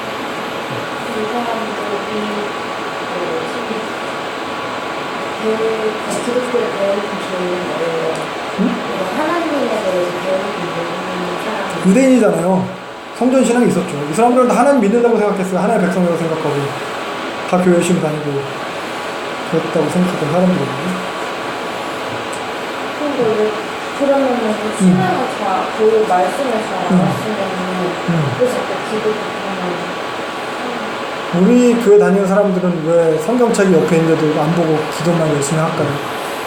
근데 뭔가 하나님의 말씀을 믿지 않는데 기도해도 안 들어주실 거라는 그런 막연한 생각을 믿지 않나요? 근데 막연한 생각이 없으신가 봐요. 계속 기도만 하시던데. 이 사람들도 나는 하나님의 백성이고 우리는 성전이 있고 다윗 언약이 있고 우리가 기도하면 하나님이 들어주신다 이런 믿음이 있는 거죠. 이 믿음이 있는 거죠. 예레미야의 말에 대한 하나님의 말씀에 대한 믿음이 아니고 이런 자신들의 어떻게 오해라면 오해 그것에 대한 믿음입니다. 아무튼 예레미야는 그래서 덕분에 풀려나서 구덩이에서 이제 감옥들에 이제 갇혀 있는 거예요. 근데 이렇게 해서 살았으면 좀 이제 잠잠히 있어야 되는데 감옥들에서도 또 망한다 하나님 말씀 계속 전해요. 하루에 떡 하나 먹으면서 그걸로 연명하면서도 하나님 메시지 전하는 거예요. 그러니까 여기서도 좀 예레미야의 심정을 우리가 좀 생각해 볼 수 있을 거예요.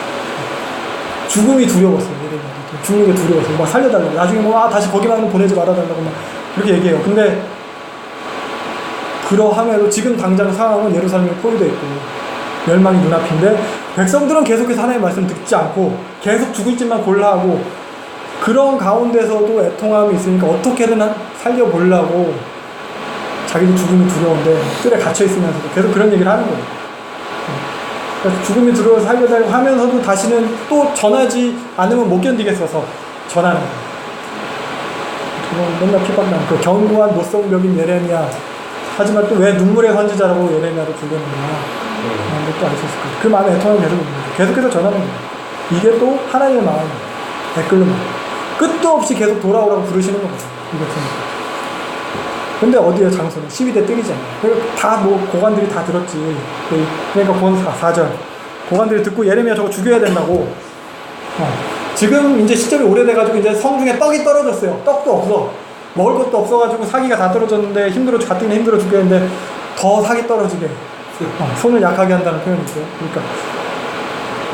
그러니까 죽여야 된다는 거죠. 그러니까 우유보다는 시드기야는 또 예레미야 내주고 6절. 다시 또 이제 감옥들에 있는 구덩이에 갇힙니다. 그러니까 요나단 집에 있는 구덩이에 갇힌 거, 그거랑 비슷한 신세가 또 됩니다. 근데 이때 9절 보면은 구스넷이 에벤멜렉이 나타나요. 시드기한테 건의. 저러다가 예레미야 죽는다. 진짜 굶어 죽는다. 이거 옳지 않다고. 그러니까 유대인들은 같은 동족 그리고 예루살렘 백성들은 아무도 예레미야 말을 듣지 않는데 이방 출신이에요. 구스는 이디오피아예요. 그것도 또 뭐예요? 멀쩡한 사람 넷이에요. 넷이. 언약 백성에 들어올 수 없다. 뭐 이렇게 여겼던. 뭐 지금은 아니지만 구약시대에 그렇게 여겼던 그런 이방인 넷이가 예레미야의 말을 듣는 거예요. 그리고 행동을 옮기는 거예요. 그러니까 단순히 뭐 감상에만 적거나 뭐 연민을까 하고 불쌍하다 적게 이런 수준에 머무르는 게 아니고 시드기야 왕을 찾아가서 살려달라고 얘기를 하고 그리고 밧줄을 구하고 밧줄에 살 쓸리지 말라고 천조각까지 다 구하고 그리고 필요한 인력까지도 다 데려가서 예레미야를 구출하는 거예요. 그 믿음에 대해서 진짜 현실적인 그런 실제적인 행동으로 옮긴 거죠. 그러니까 시드기야랑은 되게 대조적이에요. 다음부터 10절 요 에벤멜렉의 말을 듣고 시드기야가 다시 살려주라고 했어요. 시드기야 참 못했는데 그러니까 시드기야는 사람들 눈치를 되게 많이 봤어요. 19절도 보면은 자기가 항복했을 때 먼저 포로로 잡혀가 있던 사람들이 나 비웃으면 어떡하냐 조롱을 갖다 두려워해. 그래서 항복하지 못해요. 이게 우유부단하거든요. 영화를 보던 성경을 보던 유전이 이런 말씀을 통해서 이방인으로 구원받을 수 있다는 말씀을 하셨는데 그런 메시지도 들어있을 수 있어요. 근데 우리가 오늘 전체 내용을 보면 이제 레갑 족속도 이방 출신이죠. 에벤멜렉도 이방 출신이죠. 나중에 바벨론의 군대 사령관 느부사라단이 나왔고 느부사라단의 입에서 하나님에 대한 뭐 고백, 뭐 신앙 고백까지는 아니더라도 그런 것들 모습들이 나와요. 그래서 사실 이제 비교가 되는 거죠. 언약 백성이라고 성전을 보유하고 있는 백성이라고 불순종하는 그들과 이방인이지만 너의 회중에 들어올 수 없는 자이지만 그 하나님의 말씀을 듣고 순종하는 자들 사이에서 어떻게 보면 이제 우리가 생각을 해볼 수 있겠죠. 무엇이 참 우리 치면 뭐 교회 다니는 사람들과 그리스도인이고 교회만 다닌다고 모태신앙이라고 목사라고 목사의 자녀라고 내가 뭐 직분자라고 그런 것이 나기보다는 뭐 생각해보시면 될 것 같아요. 아무튼 그래서 시드기야는 그랬어요. 그래서 막 고관들도 그런 반바벨론 친애국 성향 그런 거 눈치를 많이 봤고 그러면서도 예레미야를 통해서 하나님의 뭐라고 얘기했나 계속 들으려고 했고 근데 결국 사람들의 눈치 보느라고 올바른 행동을 하죠. 자신의 명예 때문일 수도 있고 인기 때문일 수도 있어요. 근데 전에 얘기했듯이 근데 시드기야는 정통성 있게 세워진 왕은 아니었잖아요. 여호야긴이 잡혀가고 조카 대신 삼촌이 바벨론에 의해서 왕으로 세워진 거였잖아요. 그래서 백성들은 여호야긴을 갖다가 잡혀간 여호야긴을 왕으로 인정했지 시드기야를 갖다 왕으로 인정하지 않았어요. 거짓 선지자들이 예언하는 게 여호야긴이 돌아와서 다시 왕이 될 거라 뭐 이런 예언을 하고 있으니까. 그러니까 더욱 사람들이 눈치 보면 사람들한테 인정받고 싶어 했고 그래서 눈치를 봐요. 근데 사실 사람들 눈치 보는 게 아니라 하나님 눈치를 봤어야 되는 거죠. 39장 그래 넘어가면은 예루살렘 함락되는 거예요. 그러니까 하나님 눈치 안 보고 사람 눈치만 보던 시드기야의 결론이죠. 이 내용은 어떻게 보면 열왕기서에서 봤던 거예요. 에스겔서에서도 뭐 나왔던 그런 그래서 익숙한 내용이에요. 1절 보면은 시드기야 9년부터 11년까지 이제 포위가 되는 거죠. 그래서 3년 동안 포위됐다가 예루살렘이 결국 이제 예레미야 예언대로 멸망하고 586년입니다. 그래서 5절 시드기야는 도망가다가 잡혀가지고 림나 바벨론 본부로 끌려가서 눈알 빠지고 죽어요. 거기서 귀족도 다 죽고 자기 아들 죽는 거 다 보고 그리고 눈알 뽑히고 쇠사슬에 결박된 채로 7절 바벨론까지 끌려가서 거기서 죽는 거죠. 8절 보면 성벽 무너지고 뭐 다 불타고 다 잡아가고 근데 이때 아무 소유가 없는 빈민들은 땅을 얻게 되는 거예요. 아까 노예 해방됐다가 다시 취소돼서 끌려왔던 그 사람들. 그러니까 성전과 하나님의 성전과 그 다윗 왕조 치하에서는 땅 한 평도 없고 땅 한 평은 그냥 종이자 노예였는데 성전이 무너지고 다윗 왕조가 무너지고 바벨론 치하에서는 자유민에다 땅도 가지게 되는 거예요. 그러니까 그러면 무엇을 위한 다윗이고 무엇을 위한 성전인가 생각해보세요. 그러면 11절 그럼 마찬가지로 사실 예레미야도 다윗 왕조 치하에서는 고생당하고 두드려맞고 맨날 갇혀 있었는데 바벨론 느부갓네살 치하에서 오니까 풀려나서 좋은 대우를 받게 돼요. 그래서 그러면서 15절 에벤멜렉에 대한 얘기가 추가되죠. 아까 예레미야를 구해줬던 구스 넷이 에벤멜렉, 그 하나님 말씀하시는 거예요. 에벤멜렉에 대해서 내가 너를 재난 가운데 반드시 구원해 주겠다. 목숨을 노량물같이 얻을 것이다. 18절 노량물같이 얻는다는 것은 당연히 얻는다는 뜻이에요. 우리는 뭐 지금 뭐 노량물 얻는다 하면 뭐 몰래 가져오면 훔치는 것 같고 그런 것처럼 이 당시에 전쟁에서 이긴 사람들이 취하는 건 당연한 권리였어요. 당연하게 이 목숨 구할 거거든요. 이런 의미예요. 그래서 왜 이렇게 구해준대요? 하나님이 예레미야를 구해줘서? 아니죠. 18절 보면 네가 나를 믿었음이라 이렇게 말하고 있어요. 믿음으로 구원받아요. 그리고 이런 아까 말했던 이 에벤멜렉의 믿음은 그런 감상에만 머무르는 믿음이 아니고 구체적인 실제적인 행동으로 보여지는 믿음이죠. 그러니까 시드기야처럼 막 기도 부탁하러 막 그렇게 찾아오는 게 이렇게 하나님 말씀대로 찾아다니는 게 그게 믿음이 아니고 믿음에 있어서 행하면 반드시 수반되게 돼요. 그리고 40장 넘어가면 40장부터 44장은 예루살렘 멸망 이후에 일어난 사건을 기록하고 있는 거거든요.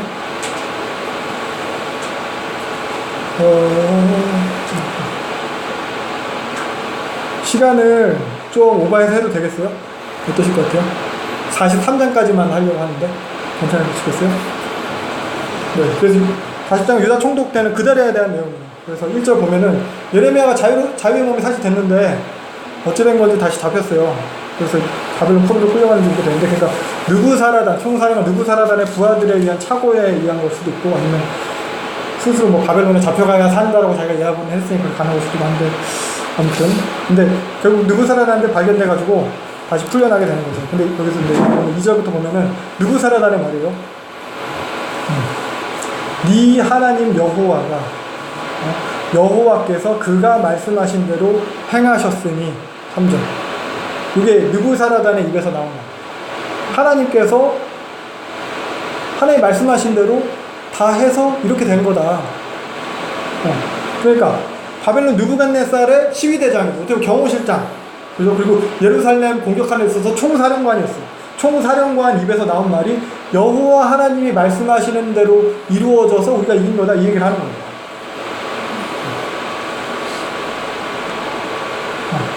이게 뭐예요? 그러니까 에스겔서에 나타난 에스겔의 예언의 성취.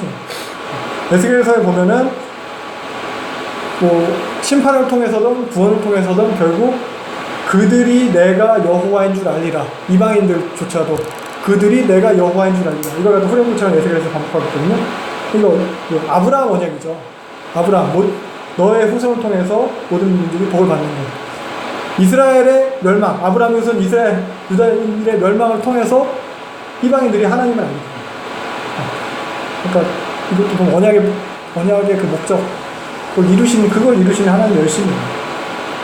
그러니까 사실 우리 그냥 읽으면서 그냥 성경이니까 당연히 이런 말도 당연하게 여길 수도 있겠지만 당시에 전쟁의 개념 자체가 어떻게 보면 신들의 전쟁이었잖아요. 그래서 전쟁에서 이겼으면 니네 신은 우리의 신한테 졌다, 이게 정상이에요. 그러니까 느부갓네살이 이겼으니까 바벨론을 주신 마르둑, 느부사라단은 여호와보다 마르둑이 강하다, 이렇게 반응해야지 이게 정상적인 건데, 느부사라단의 반응은 지극히 이제 비정상적인 반응이죠. 여호와께서 그가 말씀하신 대로 행하셨다, 이런 반응입니다. 그래서 이런 것에 대해서 우리가 생각해 보겠습니다. 모든 것이 다 하나님 이름을 위한 것이라는 거예요. 그래서 에스겔에서 나타난 것처럼 그들이 내가 여호와인 줄 알리라. 4절부터 6절 보면은 느부사라단은 그래서 예레미야를 갖다 풀어주고 가고 싶은 대로 일단 가라고 해요. 그래서 바벨론으로 함께 가자, 내가 가면은 너한테 잘해주겠다, 선대해주겠다, 뭐 이런 얘기들. 그래서 막 또 우물쭈물 하고 있으니까 느부사라단이 예레미야한테 이제 그다리한테 가라, 이런 방편을 갖다 제시해요. 그리고서 이제 양식이랑 선물이랑 5절 보면 잔뜩 줘가지고 이제 보냅니다. 그래서 그다리 아까 봤죠? 사반의 손자예요. 사반의 아들 아히감의 아들 그다리예요. 그러니까 아까 예레미야에게 우호적인 가문이었어요. 그러니까 바벨론이 그 그다랴를 바벨론 느부갓네살이 그다랴를 유다 총독으로 이제 세웠고 그다랴는 이제 미스바에 총독부를 갖다 이제 설치를 하고 거기서 다스리게 됩니다. 미스바는 예루살렘 북쪽에 있는데 다윗 왕조가 이제 다윗 왕조가 예루살렘에서 이렇게 예루살렘을 중심으로 다스리기 전에 요 미스바가 유대인들의 뭐 정치의 중심, 종교 중심적이었죠. 이거 이제 사무엘이 여기서 다스렸습니다. 사무엘이 미스바에서 또 이제 막 부흥하고 막 기도해가지고 다 블레셋 물리치고 막 그랬거든요. 다윗 왕조가 무너지니까 다시 그 미스바에서. 물론 요 예루살렘은 초토화가 됐어요. 도시로서의 이제 구실을 할 수가 없게 됐어요. 그래서 미스바에서 하고 있는 거고 예레미야가 요 미스바의 그다랴한테 가게 되는 거죠. 그렇죠? 그래서 7절 보면은 그다랴가 이제 바벨론 왕을 섬기긴 했지만 좀 나름 이제 유대 민족을 위해서 잘 다스렸던 것 같아요. 그래서 도망갔던 남아있던 백성들도 다시 뭐 돌아오고 고관들도 그다랴한테 모이고 보면 이제 좀 군인 세력들, 군벌들 그 군벌들도 이제 속속 모여든 것 같아요. 13절 군 지휘관들이. 근데 14절 보면 그 중에 요하난이라는 사람이 이제 첩보를 전하는데 이스마엘이 암몬 왕을 등에 업고 그다랴 당신을 암살하려고 한다. 근데 그다랴는 이 첩보에 대해서 이제 좀 어떻게 보면 군벌들끼리 파벌 싸움하는 거 뭐 그 정도로 여겼는 것 같아요. 요한한 말을 믿지 않아요. 16절 보면 이 말은 진실이 아니다. 이거 어떻게 보면 사람이 좋은 건지 배포가 큰 건지 그랬고 근데 이스마엘은 왕족이에요. 그다랴는 서기관 가문이에요. 그래서 뭐 이스마엘 같은 경우는 다윗 왕조니까 왕가로서의 뭐 특권의식 이런 게 있었을지도 몰라요. 어떻게 보면은 다윗 왕조니까 내 자리, 자신들의 자리를 차지한 그다랴가 매국노 앞잡이처럼 보였을지도 몰라요. 41장 보면은 그다랴가 결국 암살당해요. 1절 보면 7째 딸이라고 하고 있어요. 그리고 진짜로 이스마엘이 그다랴를 죽이고 옆에 있던 바벨론 사람들까지 목격자들까지 싹 다 죽여요. 그래서 5절부터 보면은 이스마엘이 이제 그것도 모자라가지고 이제 예루살렘 멸망을 슬퍼하는 거 순례객들, 순례자들한테서도 80명 중에 70명은 죽이고 10명은 먹을 것 줘서 봐주고. 그러니까 이스마엘의 됨됨이를 볼 수 있어요. 근데 이 순례객들도 어떻게 보면 그다랴랑 좀 관련이 있었던 인물인 것 같아요. 그래서 그다랴 죽였으니까 들통날까봐 죽였을지도 모르고. 그래서 그 이후에 10절 보면은 이제 미스바에 남아있던 모든 사람들 싹 다 잡아가지고 암몬으로 이제 도망하게 되는 거죠. 도망하는데 이때 11절 보면 요하난이 소식을 듣고 쫓아가서 다시 백성들을 구해요. 그러니까 이스마엘은 남은 추종 세력 그것만 데리고 암몬으로 도망하게 되는데 16절 밑으로 보면 이후에 이제 이 요하난과 이 남은 백성들은 바벨론 보복이 두려운 거예요. 그래서 애굽으로 도망갈 계획을 세운 거예요. 그래서 여기까지만 내용 한번 살펴보면 왕조 이스마엘이 다윗 왕조예요. 다윗 왕조 이스마엘이 바벨론이 세운 총독 그다랴를 죽였어요. 근데 이 그다랴라는 인물 자체는 사실 다윗 왕조는 아니죠. 왕족은 아니에요. 왕족은 아니지만 유대인들한테는 소망을 상징하는 존재였거든요. 요 40장에 나타난 분위기도 그렇고.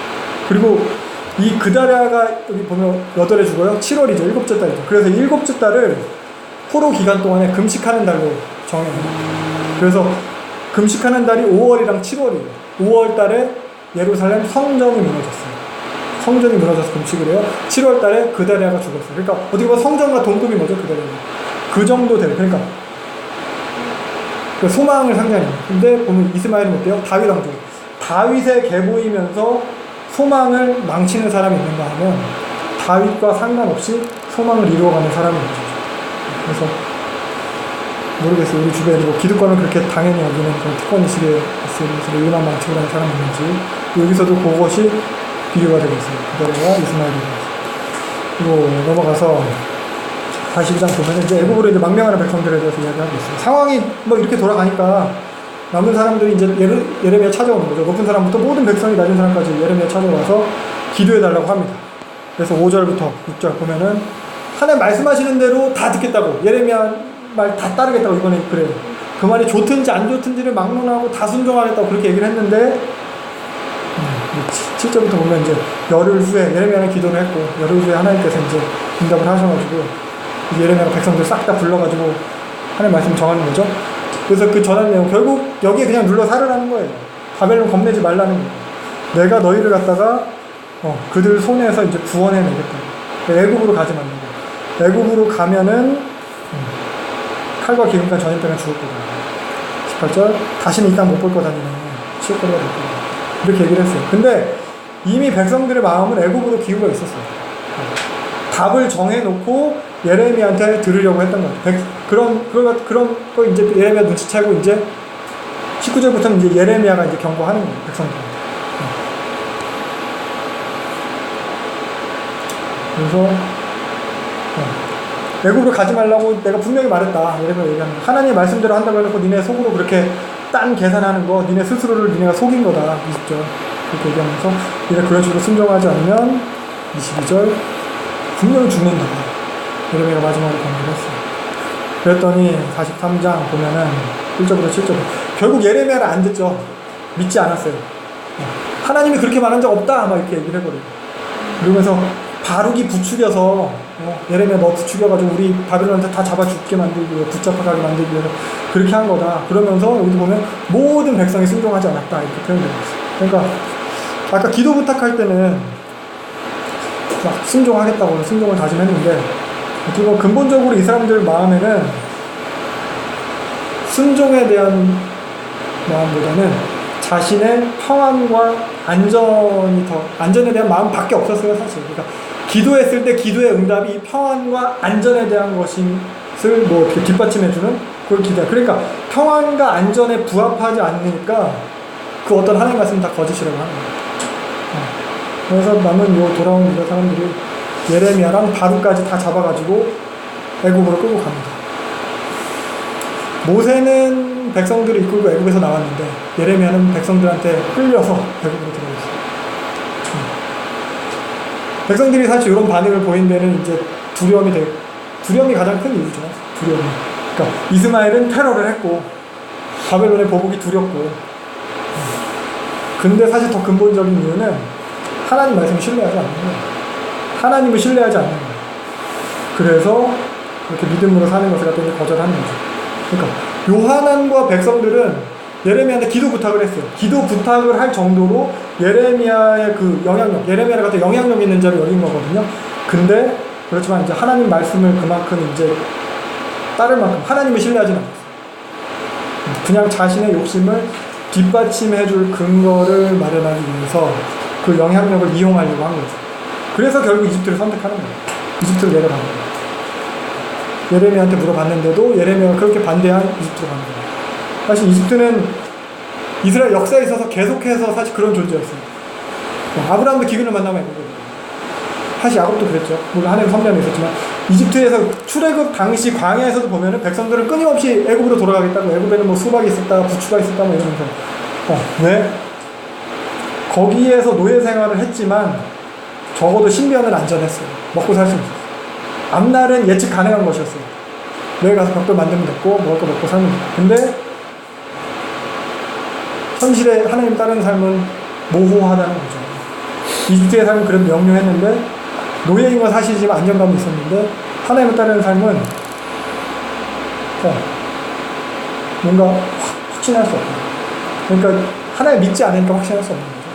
그래서 이스라엘의 왕정 시대도 사실 마찬가지예요. 이스라엘 최고의 전성기를 누릴 때에도 솔로몬 때에도 약속의 땅에서 성전을 짓고 하나님 주신 최고의 복을 누리면서 믿음의 삶을 살고 있었어요. 그렇지만 덤으로 보험 들어놓듯이 애굽의 공주와 혼인 농맹을 맺죠. 애굽의 이집트를 갖다가 이제 안정감, 보험, 미천으로 사는 거죠.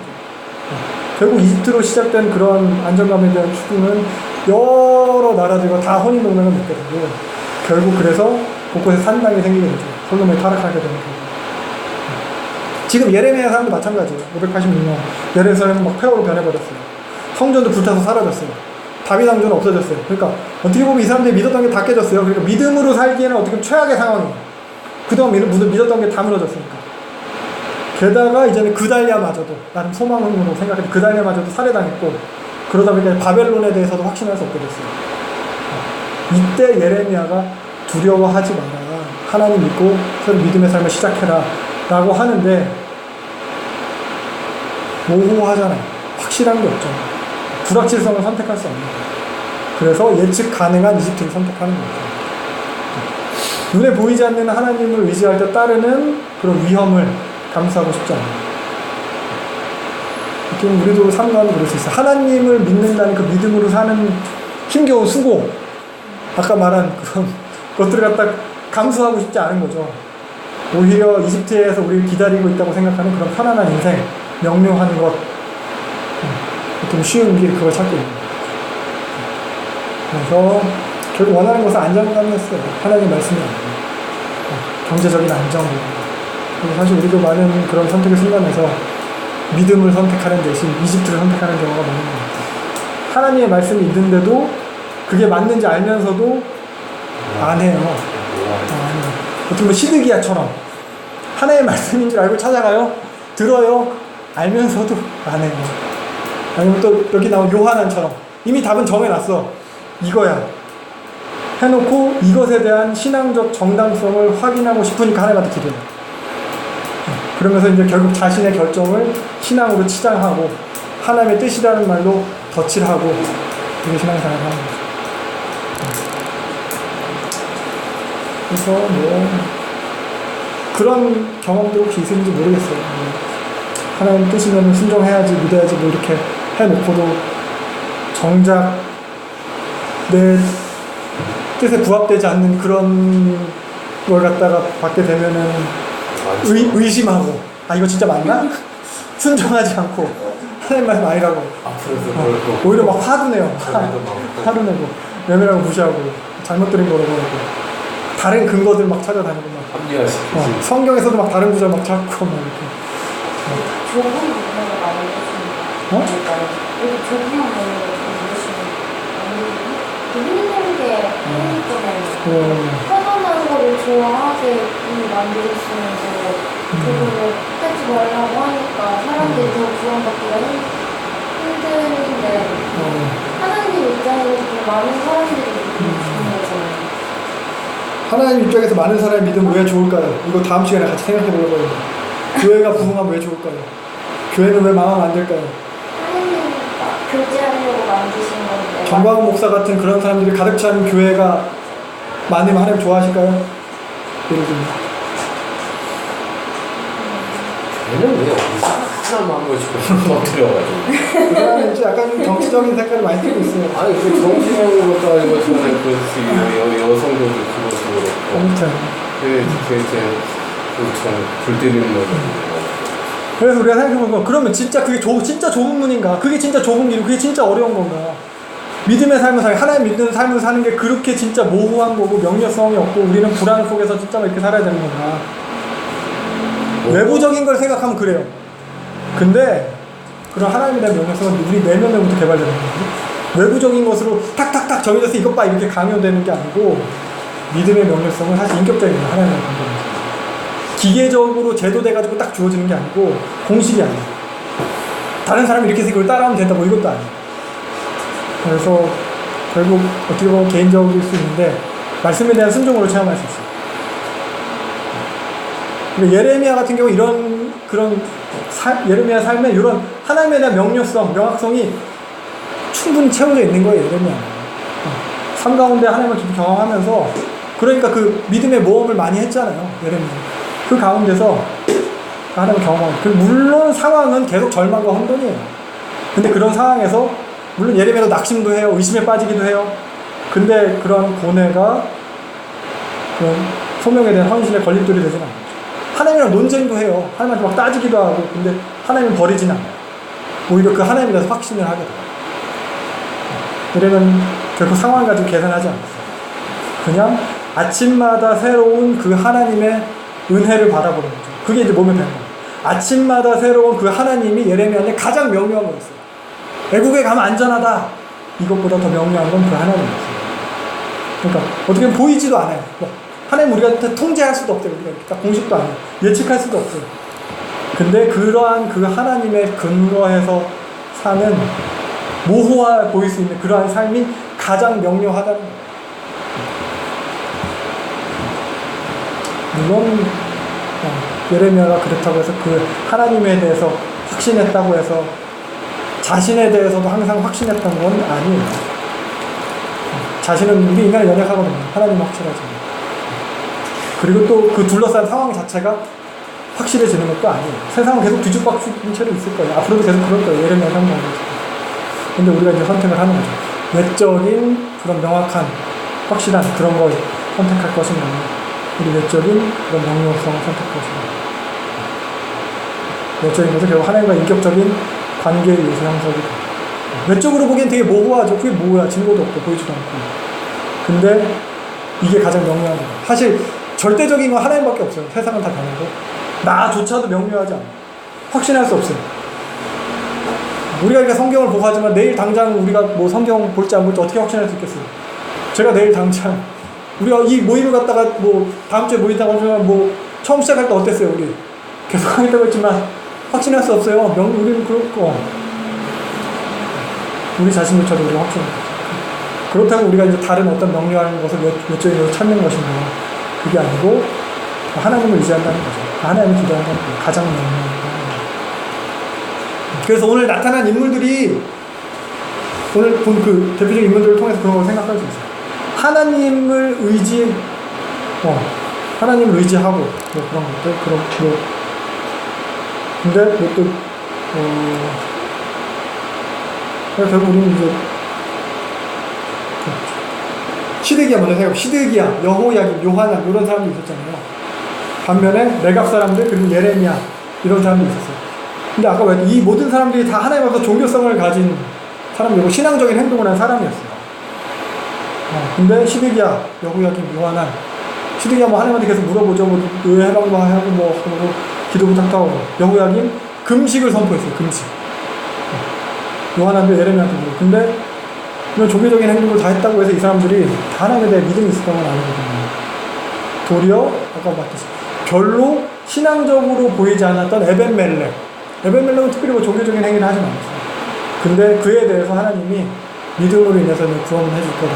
네 믿음으로 인해서 구원을 해줄 거다. 그래서 우리도 생각해보면 우리도 뭐 그냥 우리가 하나님을 의지해야 되는 건 뭐 당연한 거고요. 근데 뭐 기도할 때 뭐 답을 정해놓고 기도하지 않기 뭐 이런 거라도 우리가 한번 해볼 수 있을 것 같아요. 하나님의 뜻은 과연 우리가 뭐 기도하고 뭐 신앙생활을 하고 있어도 하나님의 뜻은 어떠할지, 우리의 합리적인 그런 결정, 이것을 갖다가 바라보며 사는 것이 아니라 성경은 과연 어떻게 이야기하는지 그런 부분에 대해서 우리가 좀 사실 우리 기도는 막 기도 제목 놓고 막 노사분규하듯이 막 기도하잖아요. 그렇다기보다는 들었으면 좋겠어요. 이게 정답입니다 주세요가 아니고 열어놨으면 좋겠어요. 생각해 볼 수 있으면 좋겠어요. 오늘 이 정도까지 하고 다음 시간에 더 이어서 했으면 좋겠어요. 네. 그래서